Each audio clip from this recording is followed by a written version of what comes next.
Então, amados irmãos, boa noite a todos. Hoje nós vamos estudar o capítulo 10 do Desejar das Nações, que tem como tema A Voz do Deserto. E essa série, que é muito especial, é Conhecer Jesus é Tudo. E eu indico esse livro para vocês lerem, porque aqui a gente resume em menos de uma hora o capítulo, né? Mas o capítulo é bom você ler, que é todo esmiuçadinho. Você, nossa, faz cada descoberta maravilhosa. E quem está conosco hoje para explanar este assunto é o irmão Edivaldo. Então, o tema que ele vai falar para nós é a voz do deserto. Com ele a palavra. Boa noite, irmão Edivaldo. Seja bem-vindo. Boa noite, minhas irmãs, meus irmãos, a graça e a paz do nosso Senhor Jesus. Amém. Eu fiquei Amém. feliz com mais um convite, sou grato, né, a Deus por estar com os irmãos aqui também, para passar essa mensagem. Irmão, essa mensagem nós vamos falar de um senhor, de um homem, né, temente a Deus, cuja família também é temente a Deus. Zacarias e também Isabel, né, prima de Maria. Então, este homem era um sacerdote da Judéia. E aí ele foi agraciado, né, por Deus, e pelo filho. Ia ter um filho, esse filho ia ser consagrado a Deus, nazireu, e este filho ia, digamos, apontar o Cordeiro de Deus, né, para a humanidade, apontar para o povo de sua época. E o povo, ele estava, praticamente, tinham perdido Jesus de foco. Tanto é que quando Jesus veio, eles não reconheceram Jesus, né? E nem a sua missão. Mas sempre João Batista apontando, eis ali, ó, o Cordeiro que tira o pecado do mundo, né? Então, João Batista. E por que João Batista? Porque João Batista era um homem que batizava, né? Ele batizava nas águas. E foi o que batizou Jesus. Então, este homem, ele foi um homem abnegado. Este homem, ele deixou as coisas do mundo, né, da cidade, e se isolou no deserto da Judéia. Ali, aprendendo a cada dia de Deus, na natureza, e para falar, se preparar, né, para falar de Cristo. E pregar a verdade também na cidade, no deserto. E aí ele chamava o pecado pelo nome. Esse João Batista era conhecido como o segundo Elias, né? O segundo Elias. E repreendendo mesmo, chamando a atenção das pessoas que estavam em transgressão aberta, né? A lei de Deus, no pecado, né? E durante, diz aqui, dentre os fiéis de Israel, que desde longo tempo esperavam a vinda do Messias, surgiu o precursor de Cristo. O idoso sacerdote Zacarias e sua esposa Isabel eram ambos justos perante Deus e a sua vida tranquila e santa. Brilhava a luz da fé como uma estrela entre as trevas aqueles dias maus. A esse piedoso par foi dado a promessa de um filho, o qual havia de ir ante a face do Senhor e preparar os seus caminhos. E ali então o anjo anunciou, ele diz aqui, ó, o anjo anunciou a Zacarias que iria ter um filho. E este anjo ali, quando Zacarias subiu para orar no templo, né? Este anjo apareceu em pé à direita do altar, do incenso. E a posição do anjo era uma indicação do favor, né? Ele achou favor e graça perante Deus. Aí que aconteceu? Mas Zacarias não reparou nisso. Por muitos anos orara pela vida do Redentor. Agora o céu enviara seu mensageiro para anunciar que as suas orações estavam prestes a ser atendidas. A misericórdia de Deus, porém, parecia demasiadamente grande para ele acreditar. Olha aí, irmãos. quantos anos Zacarias orou praticamente para conceder a bênção, Deus conceder a bênção? Vários anos. E tirando para nós? E às vezes a gente quer aquela bênção, mas quantos anos a gente tem que orar, às vezes? Vários anos, para que Deus venha responder, né? E às vezes a gente quer a resposta logo. Zacarias não tardou. Ele sendo já um homem idoso, a sua esposa também, e tardou vir a resposta, né? Diz aqui que por vários anos ele orava, né? E Deus, então, ele achou misericórdia perante Deus. Mas ele parecia-lhe demasiadamente grande para acreditar. E, então, não acreditou de pronto, né? Que Deus ia lhe conceder um filho, né? Não acreditou. Por quê, irmãos? Para Deus não é impossível, né? Não é impossível. Então, Zacarias já era idoso, e também a sua esposa, e Deus, então, ele orava, porque naquela época, uma pessoa que era estéril, uma mulher estéril, era vergonhoso, né? As outras caçoavam, né? E a pessoa, uma mulher que era fértil, era bem vista, era bem quista, né? Na sociedade. E uma mulher que era estéril, né? Não era bem vista, praticamente assim, né? Então, eles oravam muito, assim como Ana, né? Ana orava muito também para que tivesse um filho. E Deus, então, depois de muitos anos, deu a resposta para Zacarias, o seu servo. E diz mais: foi, no entanto, saudado com alegria a promessa. Zacarias, não temas, porque a tua oração foi ouvida. Isabel, tua mulher, dará à luz um filho, e lhe porás o nome de João. E terás prazer, alegria, e muitos se alegrarão no seu nascimento, porque será grande diante do Senhor. Não beberá vinho, nem bebida forte, e será cheio de quê? Do Espírito Santo. Olha só a promessa.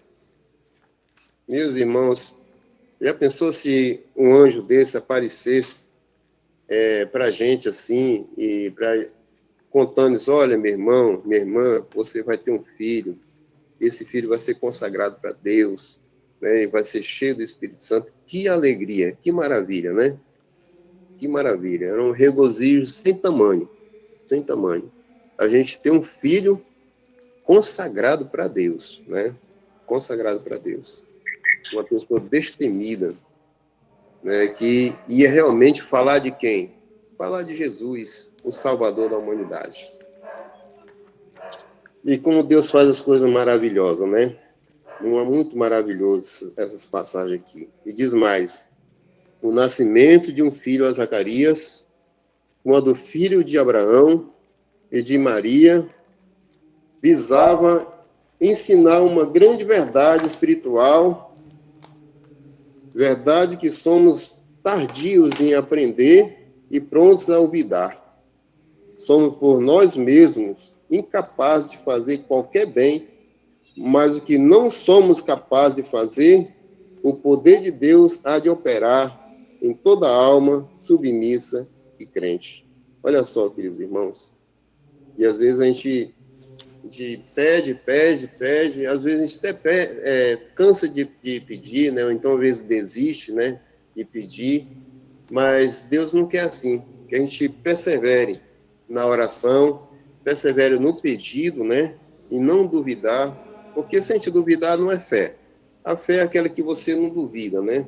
Você crê que vai conseguir a bênção, né? E não desanimar, em persistir e pedir e orando, né, a Deus, para que Deus lhe conceda.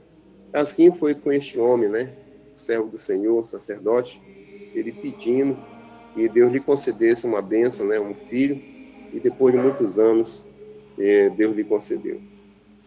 E aí,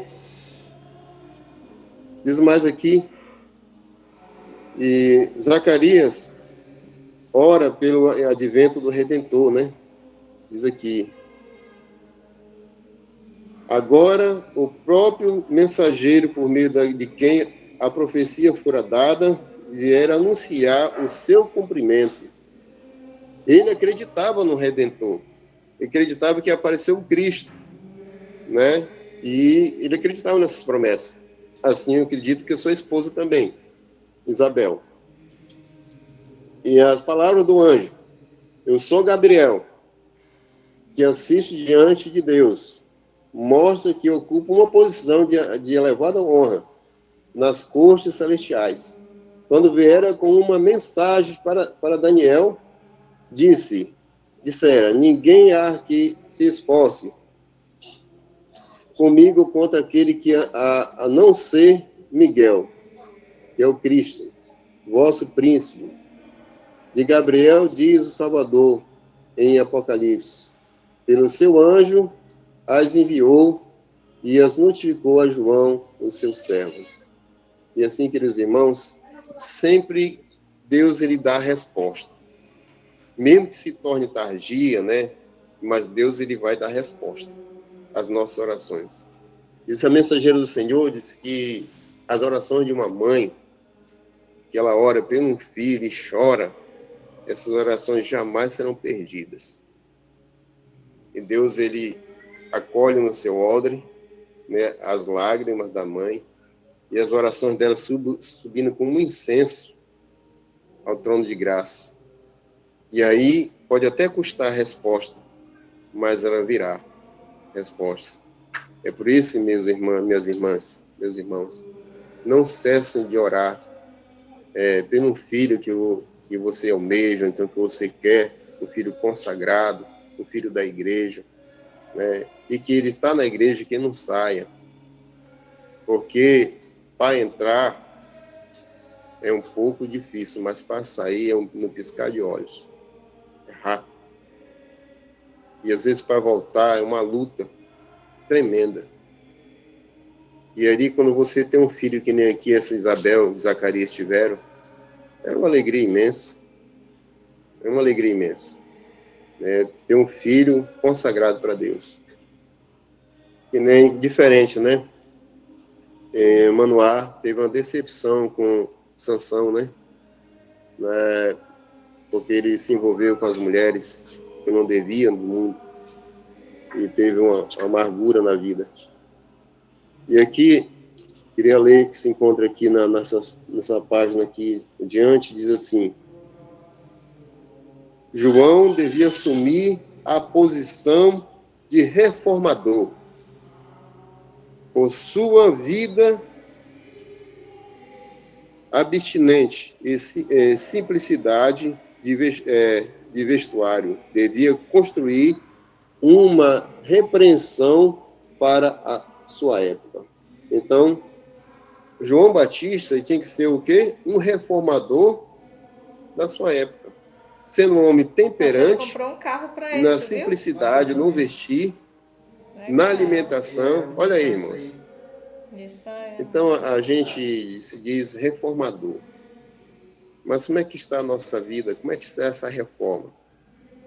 Se a gente quer ser uma pessoa, está sendo uma pessoa abnegada, ele pediu para meu contato, a gente está se preocupando com a nossa alimentação, a gente está se preocupando com o nosso vestuário, a gente está se preocupando realmente com a nossa consagração a Deus, como este homem aqui, homem de Deus.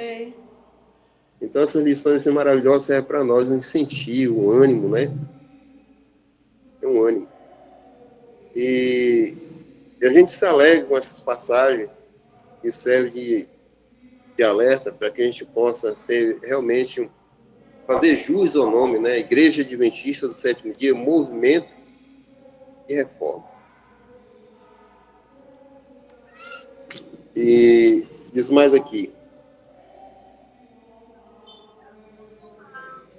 Daí, as instruções dadas aos pais de João, uma lição de esperança dada por um anjo do trono do céu.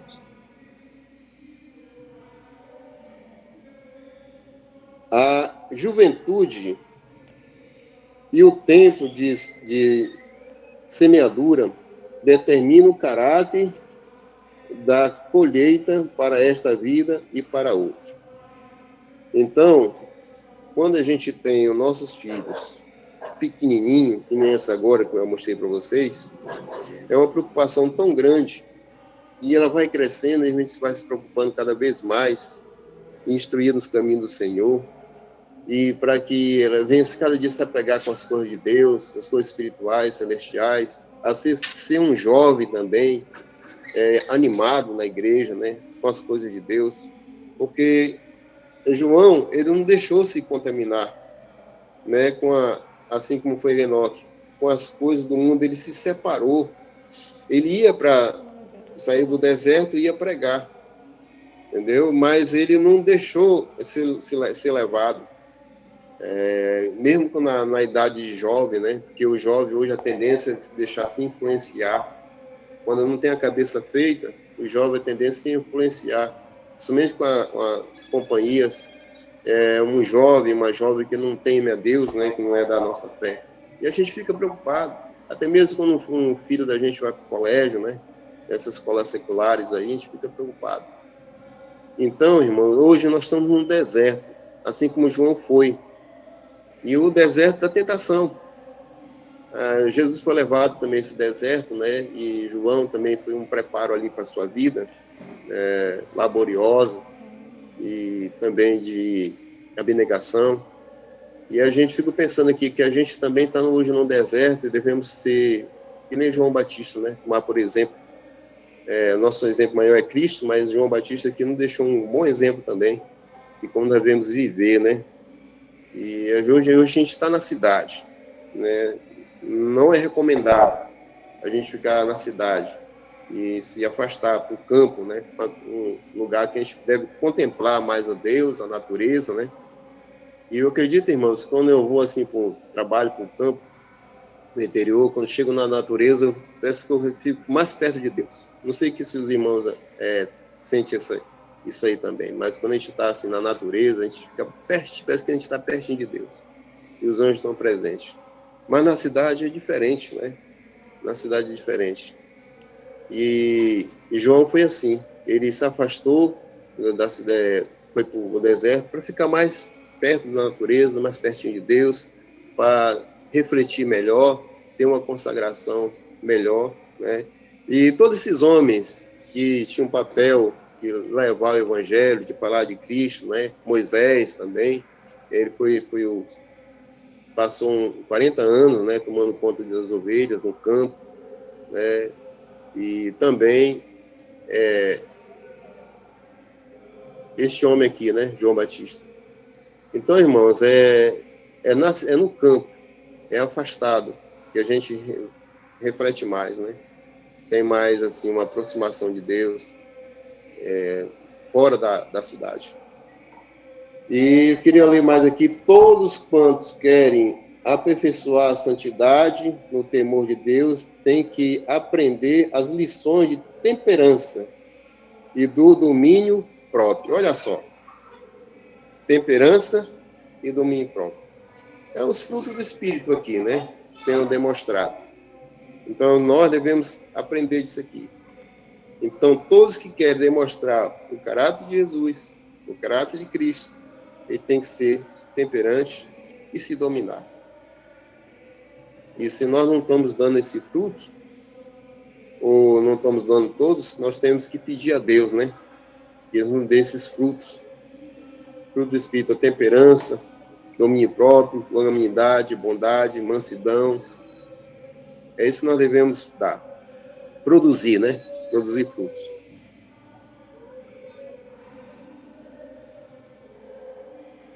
Os apetites e as paixões devem ser mantidos em sujeição às mais elevadas faculdades do espírito.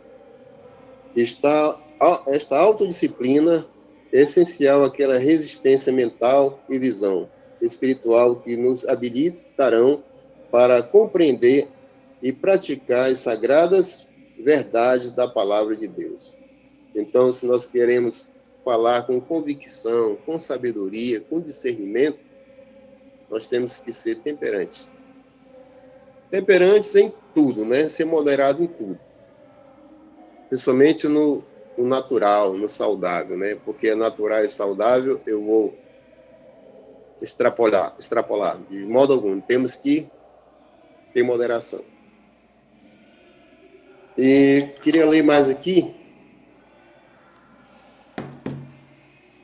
dedicado a Deus como narizeu, desde o nascimento, fez por si mesmo o voto de uma consagração de toda a vida. Olha só, ele fez um voto de consagração para quanto tempo? Toda a vida. Então, a palavra de Deus, se você fizer um voto, você tem que cumprir, né? Cuide em cumprir. E se você vê que não dá para cumprir, não faça. E esse aqui, este homem, ele fez um voto para se consagrar em toda a sua vida. Vestia-se como os antigos profetas e uma túnica de pelo de camelo, presa por um cinto de couro. Comia gafanhotos e mel silvestre e achados no deserto, e bebia água pura que vinha das montanhas. A vida de João era, entretanto, passada em ociosidade. A vida de João não era, entretanto, passada em ociosidade, em ascética tristeza, em isolamento egoísta. Ia de tempos a tempos misturar-se com os homens e era sempre observador, interessado no que se passava no mundo.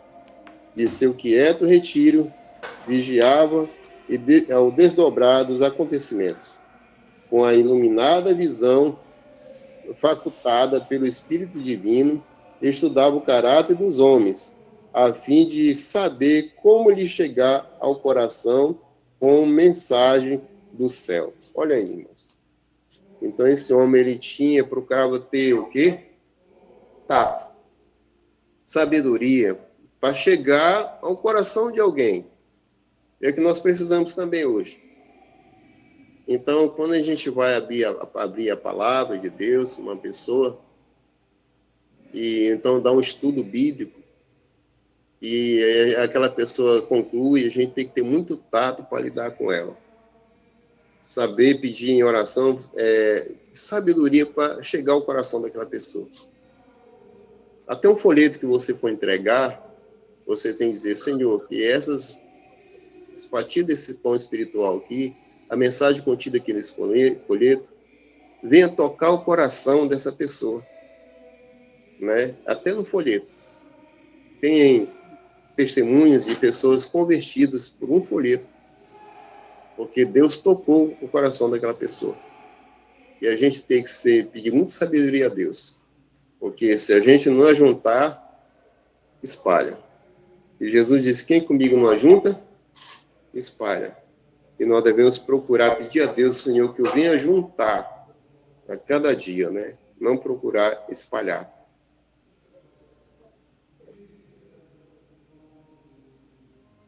João encontrou no deserto escola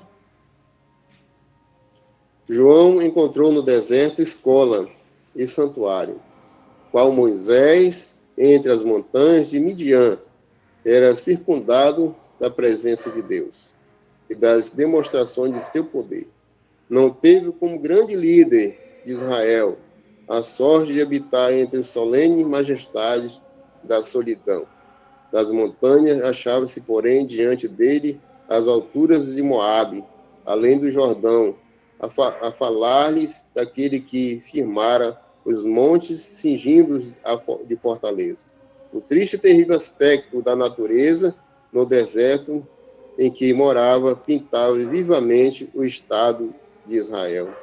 A frutífera vinha do Senhor tornara-se em desolada ruína sobre o deserto. No entanto, curvava-se o céu luminoso e belo.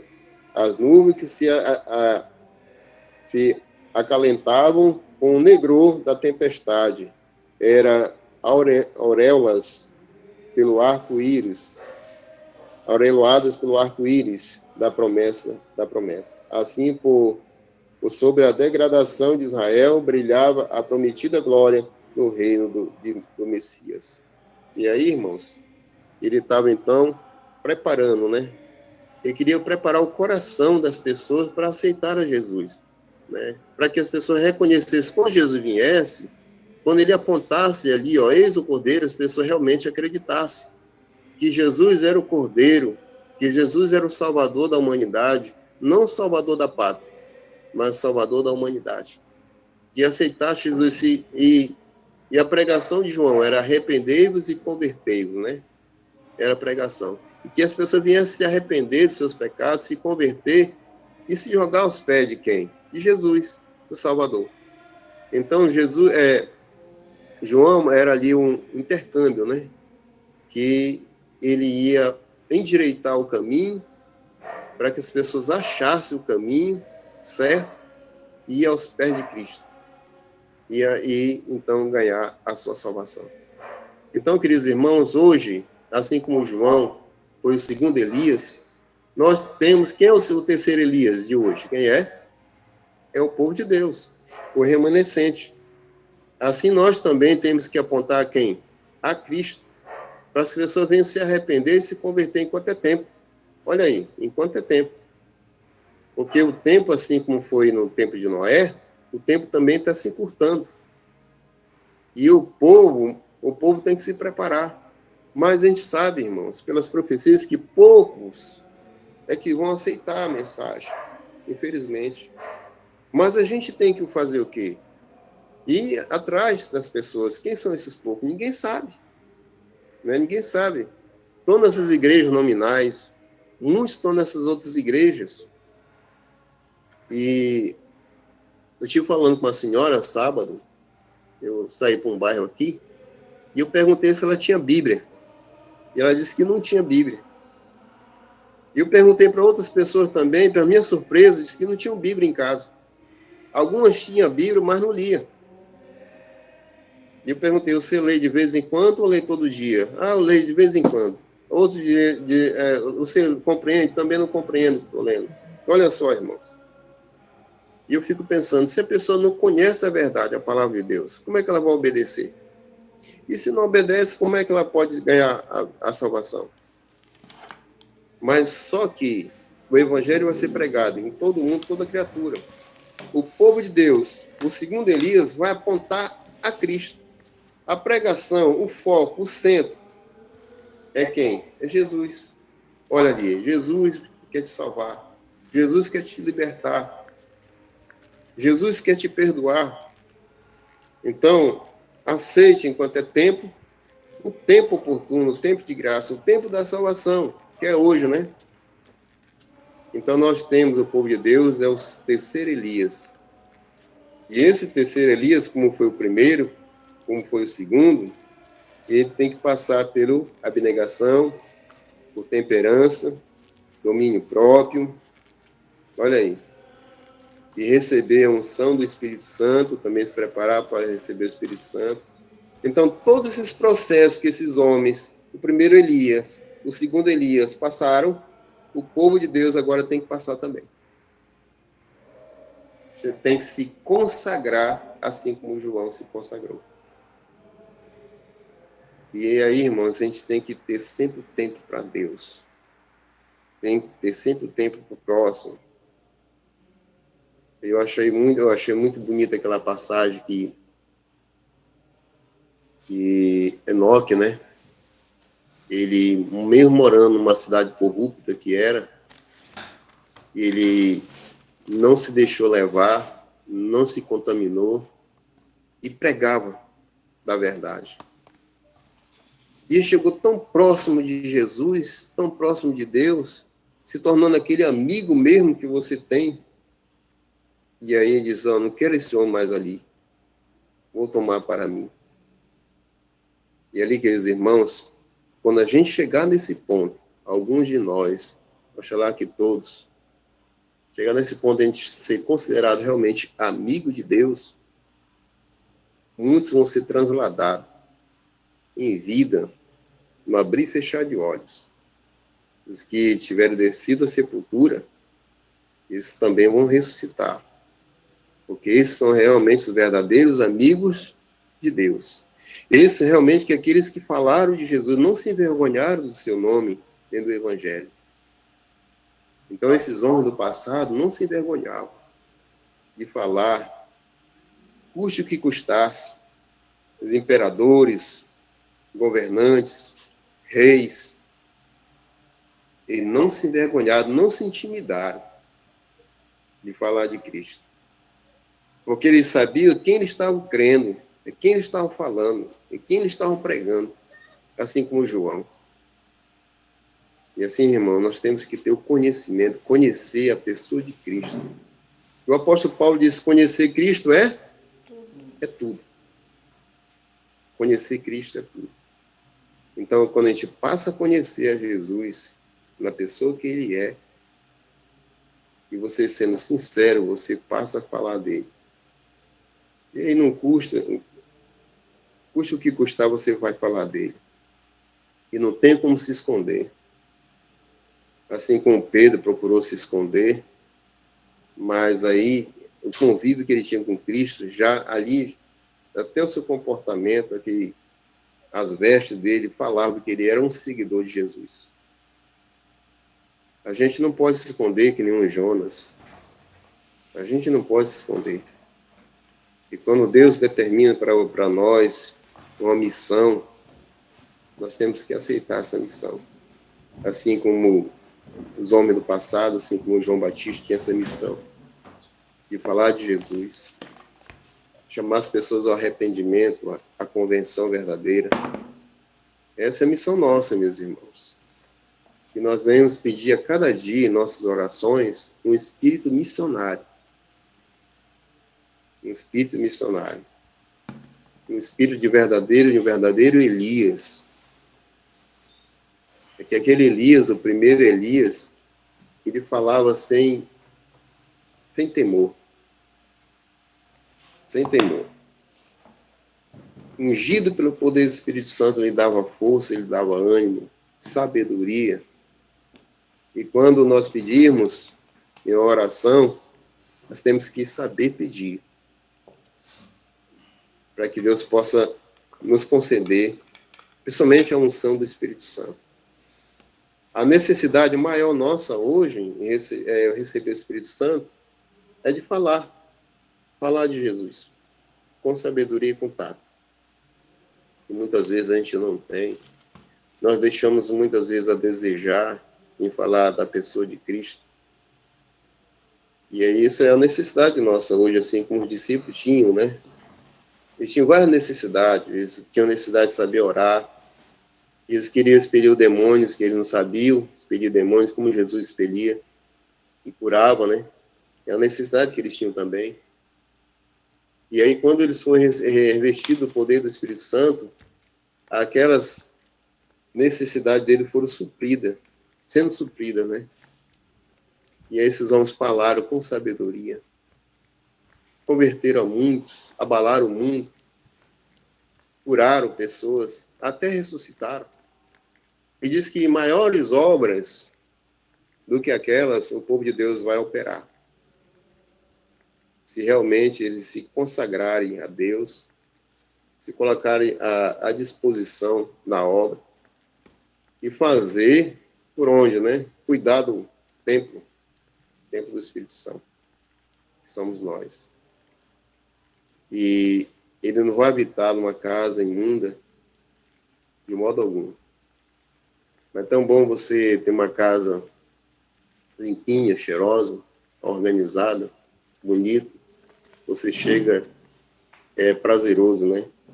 E assim Deus também, Ele quer a nossa casa limpinha, né, arrumada, para que Ele venha habitar e em porção dobrada. E aí a gente vem falar com poder e grande glória das mensagens de Jesus, esse é ressuscitado, que está no santuário celestial intercedendo pelo pecador. E a gente tem que levar isso. Olha, tem uma pessoa que quer pegar a tua causa, como um pecador, e ele quer te salvar. Confessa a ele teus pecados, se volta para ele e abandona. Ele está pronto a te perdoar e quer te salvar. Te dar uma vida plena, daqui a uns dias sem tristeza, sem choro, sem pranto, né, sem dor. Essa é a vida que Deus quer nos dar. Se nós pensarmos um pouquinho do céu, nós vamos lutar para ganhar um pedacinho do céu, um lugarzinho nas mansões celestiais. João Batista, ele lutou, pregou e perdeu a cabeça por Jesus, né? Mas naquela cabeça que ele perdeu, Cristo vai colocar o quê? Uma coroa de ouro, uma coroa da vida na cabeça dele. E aí, queridos irmãos, essas passagens aqui, só para concluir, são maravilhosas para nós, né? Diz mais aqui, ó. Deus não manda mensageiros para lisonjear o pecador. Não transmite mensagens de paz para embalar os não santificados numa segurança fatal. Então, não adianta a gente passar a mão por cima, tapar o sol com a peneira, né, fazer vista grossa para o pecado. Não. Então, lisonja, isso é coisa do inimigo de Satanás. E João Batista, não. Ele chamava o pecado pelo nome, mas com sabedoria, irmãos. Com sabedoria e contato.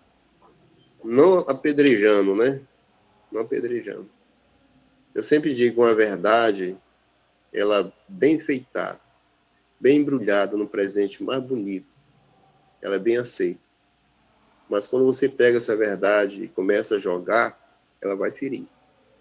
Então nós temos que ter bastante tato em levar a verdade, para ela não ferir. E para que as pessoas aceitem de bom grado e guardem o seu coração, para não pecar mais contra o Senhor. Essa chama-se tato e discernimento, sabedoria que nós temos que ter. E diz mais aqui. Seu orgulho, egoísmo e crueldade demonstravam ser eles uma raça de víboras, aquele povo daquele tempo, né? Então, eles aqui, vós, raça de víboras, quem vos alertou da ira vindoura? Então, João Batista estava aqui repreendendo essas pessoas para que eles deixassem os pecados. E muitos não queriam deixar, estavam acariciando o pecado. E morreram neles. Morreram no pecado. Todos quantos se houvesse de tornar súditos do reino de Cristo, tinham que dar demonstração de fé e arrependimento, bondade, honestidade e fidelidade. E manifestariam sua vida,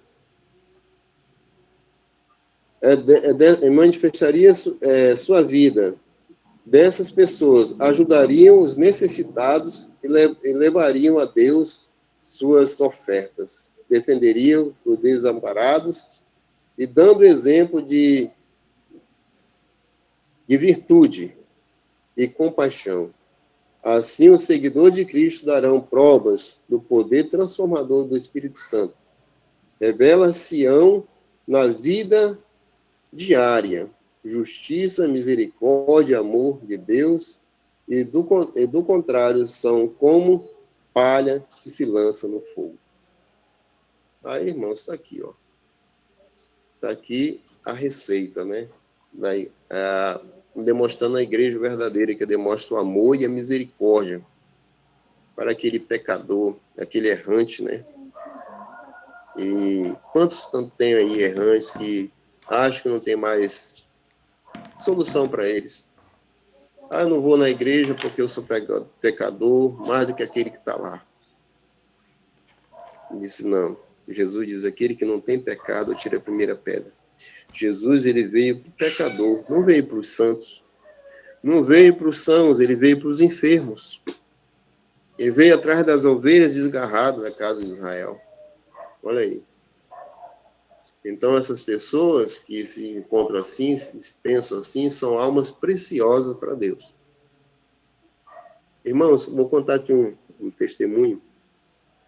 Tem um mendigo que ele pede aqui na rotatória, perto da nossa igreja. Ele fica com um papelão, me ajude. E aí nós estávamos na igreja no sábado, pois ele veio de lá e veio trazer seu dízimo. Acredita? Ele veio trazer o dízimo, perguntou quem era a tesoureira. Como a tesoureira estava viajando, E aí tinha a irmã, estava tomando conta, né? Para a irmã que estava viajando.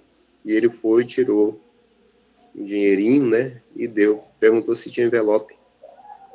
E deu o dízimo. E quando foi no outro sábado, do mesmo jeito, ele veio trazer o dízimo dele.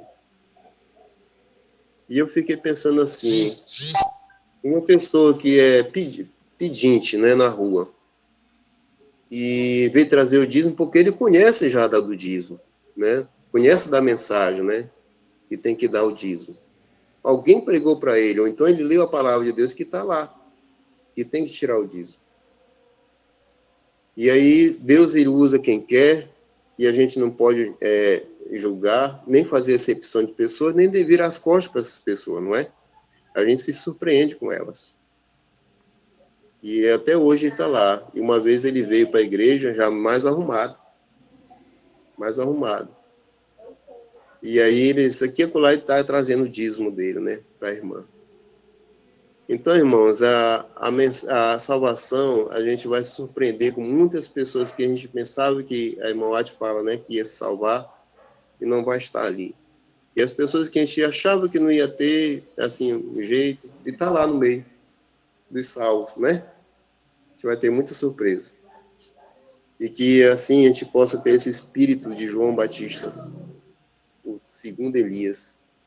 E realmente o povo de Deus remanescente vai ter um espírito do segundo Elias, do primeiro Elias. Vai ser revestido com o poder dos altos céus. Para fazer obras maravilhosas, né? Converter muitas almas a Jesus. E a gente tem que aprender agora. Tem que aprender ontem disso aí. De ter o tato para lidar com essas preciosas almas que estão a perecer, né? Perecer. E quem é esse pai, quem é essa mãe, quem é esse irmão que não quer a salvação do seu ente querido, né?